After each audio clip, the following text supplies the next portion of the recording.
Student, आपका स्वागत है मेरे YouTube चैनल लक्ष्य ऑनलाइन क्लासेस पर। चलिए हम लोग आज देखते हैं क्लास 10th का संस्कृत का पहला चैप्टर में पहला अध्याय क्या है। तो पहला अध्याय आपका है मंगलम पाठ। तो हम लोग आज मंगलम पाठ को काफ़ी बेहतरीन तरीक़ा से पढ़ने का प्रयास करेंगे और समझने का प्रयास आप भी कीजिएगा, और ताकि काफ़ी मज़ा आए और आपको लास्ट में हर एक प्रत्येक दिन आपको 5 सवाल या 10 सवाल आपका टेस्ट रहेगा। तो चलिए हम लोग आज देखते हैं मंगलम पाठ को काफ़ी बेहतरीन तरीक़ा से समझेंगे और आप समझने का प्रयास कीजिएगा।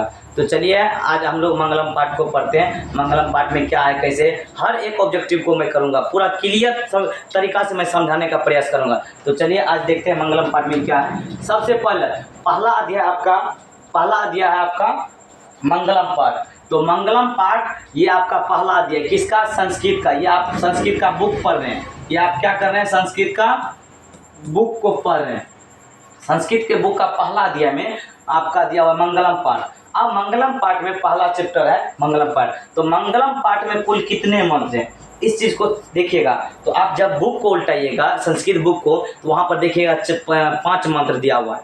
तो मंगलम पाठ में कितने मंत्र दिया हुआ है, 5 मंत्र दिया हुआ है। तो आपसे सवाल यही पूछता है एग्जाम में कि मंगलम पाठ में कितने मंत्र, कुल कितने मंत्र है। तो मंगलम पाठ में कुल कितने मंत्र हैं, 5 मंत्र हैं। और आपसे सवाल पूछा जाएगा अगला सवाल कि मंगलम पाठ में मंत्र कितने उपनिषद से लिए गए हैं। तो आपसे सवाल जो पूछा है मंगलम पाठ में मंत्र जो है कितना उपनिषद से लिया गया है। तो आपका उपनिषद 4 उपनिषद से लिया गया है। तो पहला उपनिषद कौन है, आपका एग्जाम ये भी पूछ सकता है कि मंगलम पाठ का पहला मंत्र किस उपनिषद से लिया गया है। तो मंगलम पाठ का पहला मंत्र ईशावास्य उपनिषद से लिया गया है। किस उपनिषद से लिया गया है, और इधर थोड़ा सा देख लीजिए कि पहला मंत्र आपका जो है पहला मंत्र है कौन सा उपनिषद से, ईशावास्य उपनिषद से। कौन सा से, ईशावास्य उपनिषद से। और दूसरा मंत्र कठ उपनिषद से। किस उपनिषद से, कठ उपनिषद से। तीसरा और चौथा तो ये तीसरा और चौथा मुंडक से। किससे लिया गया है, मुंडक उपनिषद से। और 5वां मंत्र श्वेतासुर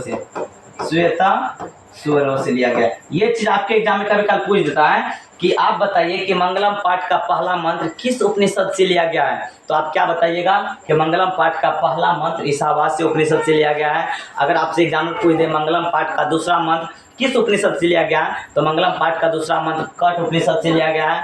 मंगलम पाठ का तीसरा मंत्र या चौथा मंत्र किस उपनिषद से लिया गया है, तो मुंडक उपनिषद से। और मंगलम पाठ का अंतिम मंत्र किस उपनिषद से लिया गया है, तो श्वेतासुर से। तो मुझे उम्मीद है कि आप लोग को ये चारों याद हो गया होगा, क्योंकि और यहाँ से सवाल आपका पूछा हुआ है कि इसे मंगलम पाठ में मंत्र जो है कितने उपनिषद से लिए गए हैं। तो मंत्र आपका 4 उपनिषद से लिए गए हैं, लेकिन कुल 5 मंत्र है। 5 मंत्र है लेकिन 4 उपनिषद से लिए गए हैं। तीसरा और चौथा आपका एक ही मुंडक उपनिषद से लिया गया है। 2 मंत्र आपका मुंडक उपनिषद से लिया गया है। तो अब अगला सवाल देखिए क्या कहता है, मंगलम पाठ में मंत्र किस रूप में है। तो मंगलम पाठ में मंत्र जो है पद्यात्मक रूप में। किस रूप में, पद्यात्मक रूप में। किस रूप में, पद्यात्मक रूप में। और अब अगला सवाल कहता है उपनिषद के रचनाकार कौन है। तो मंगलम पाठ, सबसे पहला एक और सवाल को देख लीजिए कि मंगलम पाठ कहाँ से संकलित है। आपसे सवाल पूछा जाएगा कि मंगलम पाठ कहाँ से संकलित है, उस चीज़ को थोड़ा सा देख लीजिएगा कि मंगलम पाठ कहाँ से संकलित है। आपसे एग्जाम में पूछ दिया जाएगा कि मंगलम पाठ कहाँ से संकलित है। मंगलम पाठ कहाँ से संकलित है, मंगलम पाठ कहाँ से संकलित है। कहने का मतलब मंगलम पाठ कहाँ से संकलित है, मतलब लिया गया है, संकलित है। तो मंगलम पाठ उपनिषद से लिया गया है।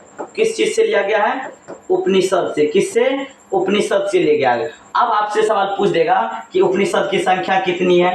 तो उपनिषद की संख्या कितना है, 108 है। आपसे सवाल पूछेगा मंगलम पाठ कहाँ से लिया गया है या कहाँ से संकलित है, क्या बताइएगा, उपनिषद से। और आपका एक और सवाल यहाँ से बन जाएगा कि उपनिषद की संख्या कितनी होती है। तो आप क्या बताइएगा कि उपनिषद की संख्या 108 होती है। चलिए अब अगला सवाल देखते हैं। और अब यहाँ पर देखिएगा कि उपनिषद के रचनाकार कौन है। तो उपनिषद के रचनाकार है महर्षि कौन है उपनिषद के रचनाकार? महर्षि वेद व्यास। कौन है? महर्षि वेद व्यास। आपसे सवाल ये भी पूछा जा सकता है कि उपनिषद के रचनाकार कौन है, तो उपनिषद के रचनाकार कौन है? महर्षि वेद व्यास। और महर्षि वेद व्यास उपनिषद के रचनाकार है, और कहीं कहीं लिखा रहेगा बुक में या ऑब्जेक्टिव में कि उपनिषद के रचनाकार कौन होता है, तो वहाँ पर महर्षि वेद व्यास नहीं दे करके आपको दे दिया जाएगा कि व्यास, या तो वेद व्यास, महर्षि नहीं दिया जाएगा। तो आप इस तीनों का मतलब वही होता है, चाहे व्यास बोलिए या महर्षि वेद व्यास बोलिए या वेद व्यास बोलिए, तीनों का मतलब सेम ही होता है। चलिए अब अगला सवाल को देखते हैं। तो पहला सवाल आपसे पूछा जाएगा कि उपनिषद कहाँ से संकलित है, मंगलम पाठ कहाँ संकलित है उपनिषद से, उपनिषद की संख्या कितनी होती है, तो उपनिषद की संख्या 108 होती है। उपनिषद के रचनाकार कौन है, तो महर्षि वेद व्यास है। आपसे सवाल ये भी पूछा जाएगा कि मंगलम पाठ का पहला मंत्र किस उपनिषद से लिया गया है, तो ईशावास्य उपनिषद से। मंगलम पाठ का दूसरा मंत्र किस उपनिषद से, कठ उपनिषद से। मंगलम पाठ का तीसरा और चौथा मंत्र किस उपनिषद से, तो मुंडक उपनिषद से। मंगलम पाठ का पांचवा मंत्र तो श्वेतासुर उपनिषद से लिया गया है। चलिए अब हम लोग अगला सवाल देखते हैं क्या है।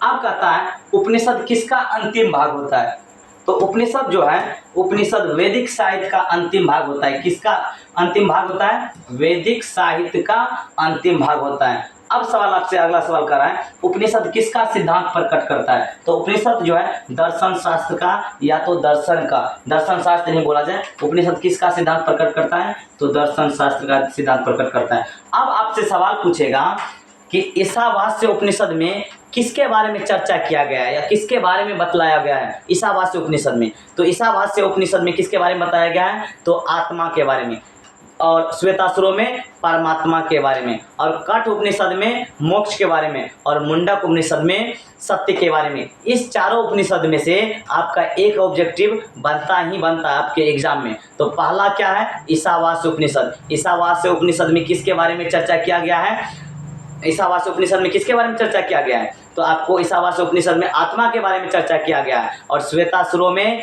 परमात्मा के बारे में, कठ उपनिषद में मोक्ष के बारे में कि मोक्ष की प्राप्ति किस प्रकार होता है, कठ उपनिषद में इसका चर्चा किया गया है, और मुंडक उपनिषद में सत्य के बारे में चर्चा किया गया है कि सत्य क्या होती है, सत्य की जीत होती है और असत्य की हार होती है। तो इस चारों चीज को याद रखेगा।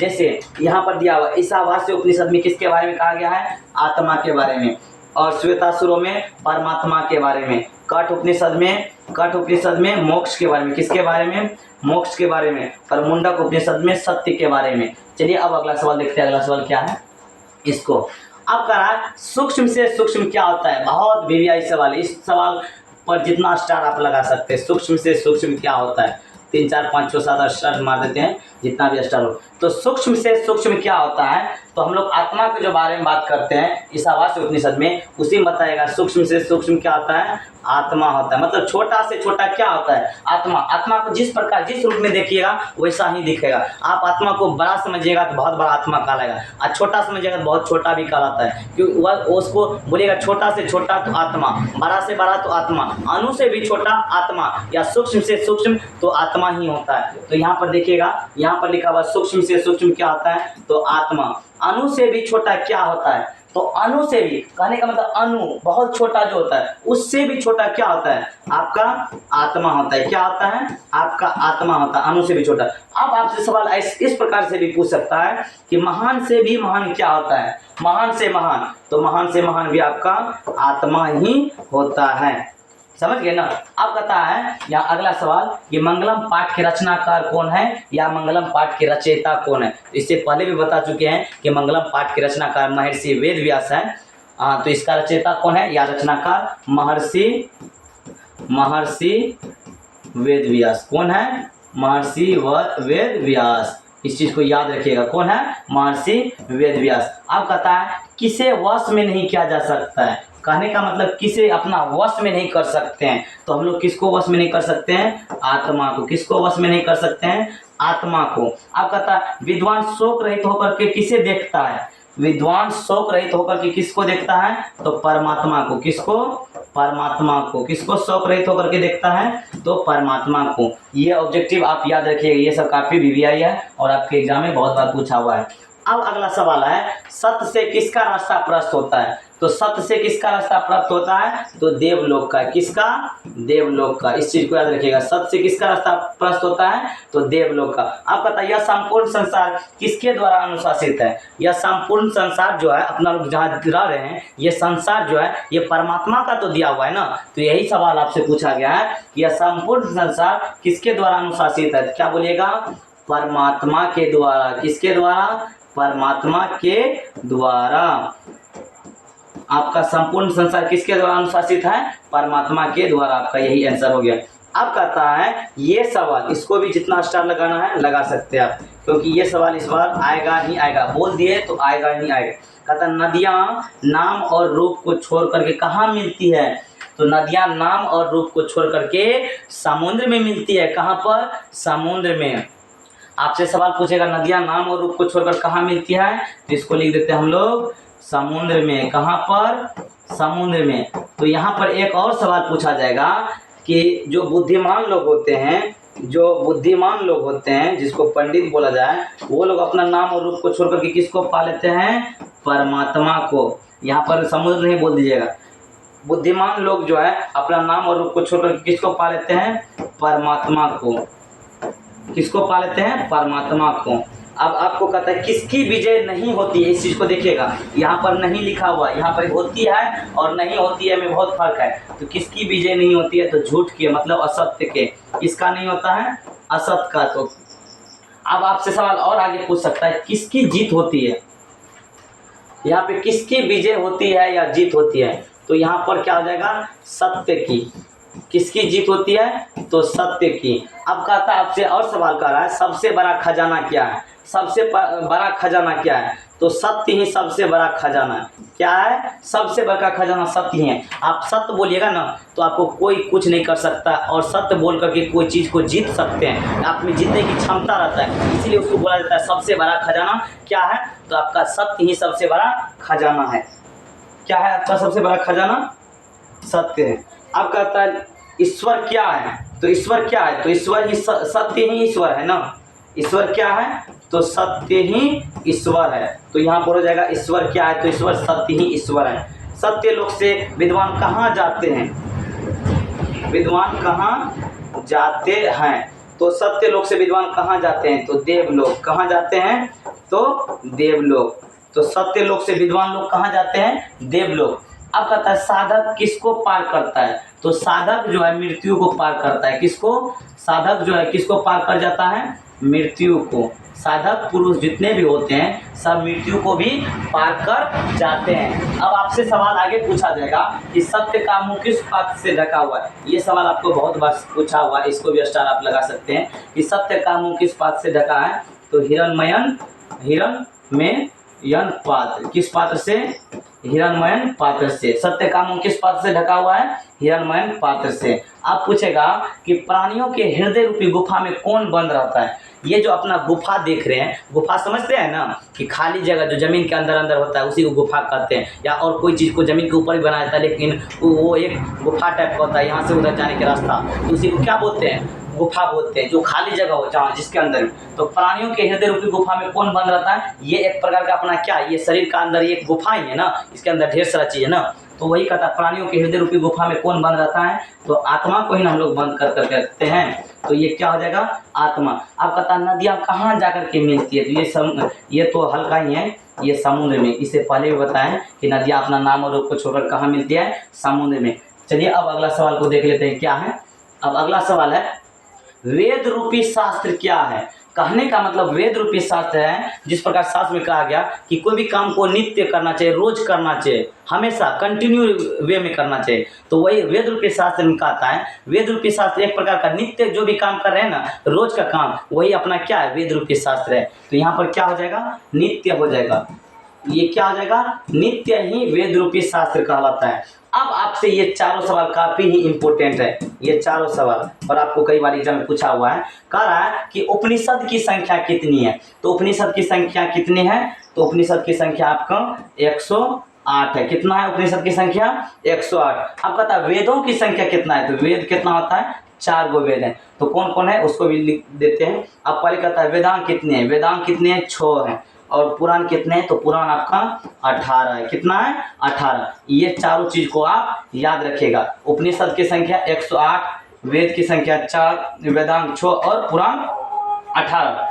तो इस चीज़ को याद रखिएगा। तो चलिए, मुझे उम्मीद है कि आप लोग काफ़ी बिल्कुल अच्छे तरीके से सीख गए होंगे। चलिए अब अगला वीडियो कल लेकर के आते हैं। आपका अगला चैप्टर हो जाएगा पाटलिपुत्र वैभव। पाटलिपुत्र वैभव को भी हम लोग काफ़ी बेहतरीन तरीक़ा से पढ़ेंगे और मेरे साथ बने रहिए और मेरे चैनल को थोड़ा सपोर्ट कीजिए ताकि मोटिवेट हो और आपको बेहतर कंटेंट देने का मैं प्रयास करूँगा। Thank you, love you, all the best.